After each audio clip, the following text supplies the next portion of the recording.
Hai Cognizer, sadarkah kita bahwa ada 8 perkara yang sebenarnya selalu mengitari manusia? Pertama dan kedua adalah kebahagiaan dan kesedihan. Kedua hal ini tentu datang bergiliran dalam kehidupan kita. Allah lah yang berkehendak atas itu semua. Dialah Allah yang menjadikan seorang tertawa dan menangis. Quran Surat An-Najm ayat 43. Wajar kiranya kita merasa bahagia maupun sedih. Namun tentu saja kita menginginkan kebahagiaan dan kesedihan kita itu menjadi sebagian tanda bahwa kita termasuk seorang yang beriman. Nabi SAW bersabda, "Barang siapa yang merasa bergembira karena amal kebaikannya dan sedih karena amal keburukannya, maka ia adalah seorang yang beriman." Hadis riwayat Tirmizi. Ada pertemuan, maka ada perpisahan. Inilah perkara ketiga dan keempat. Di dunia, tidak selamanya seseorang bisa berada dalam kehidupan kita. Kita pun demikian. Akan ada saat pertemuan, berkumpul, dan bercengkrama. Namun, pada akhirnya tiba juga perpisahan, entah karena kepindahan, ketidakcocokan, maupun kematian. Jikapun tidak dapat bertemu lagi di dunia, maka di akhirat semoga kita dikumpulkan kembali bersama orang terkasih di jannahnya. Dari Anas bin Malik, beliau mengatakan bahwa seseorang bertanya pada Nabi SAW, "Kapan terjadi hari kiamat, wahai Rasulullah?" Beliau SAW berkata, "Apa yang telah engkau persiapkan untuk menghadapinya?" Orang tersebut menjawab, "Aku tidaklah mempersiapkan untuk menghadapi hari tersebut dengan banyak sholat, banyak puasa, dan banyak sedekah. Tetapi yang aku persiapkan adalah cinta Allah dan Rasul-Nya."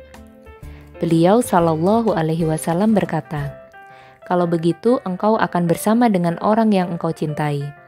Hadis riwayat Bukhari nomor 6171 dan Muslim nomor 2639.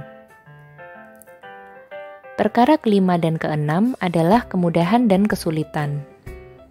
Setiap manusia akan menyukai kemudahan, namun kesulitan belum tentu diterima dengan lapang dada. Padahal Allah menegaskan dalam Quran Surat At-Talaq ayat 7 yang artinya, Allah tidak memikulkan beban kepada seseorang, melainkan sekedar apa yang Allah berikan kepadanya. Allah kelak akan memberikan kelapangan sesudah kesempitan. Yakinlah bahwa pertolongan Allah pasti datang sebesar bantuan yang diperlukan. Perkara ketujuh dan kedelapan adalah sehat dan sakit. Sehat adalah kenikmatan yang sering kita lalaikan, sementara sakit adalah ujian menakutkan yang kita berlindung darinya. Keduanya adalah ujian. Jika hikmah sehat dapat kita lihat secara langsung, misalnya semua urusan menjadi lancar, ibadah lebih nyaman, maka hikmah sakit terkadang sulit kita temukan. Rasulullah SAW bersabda, "Tidaklah menimpa seorang mukmin rasa sakit yang terus-menerus, kepayahan, penyakit, dan juga kesedihan, bahkan sampai kesusahan yang menyusahkannya, melainkan akan dihapuskan dengannya dosa-dosanya." Hadis riwayat Muslim. 8 perkara ini akan senantiasa mengitari kita manusia. Maka menyikapi dengan wajar dan hati-hati seharusnya mulai kita latih dari sekarang. Tiada suatu bencana pun yang menimpa di bumi dan tidak pula pada dirimu sendiri, melainkan telah tertulis dalam kitab Lauhul Mahfudz sebelum kami menciptakannya. Sesungguhnya yang demikian itu adalah mudah bagi Allah.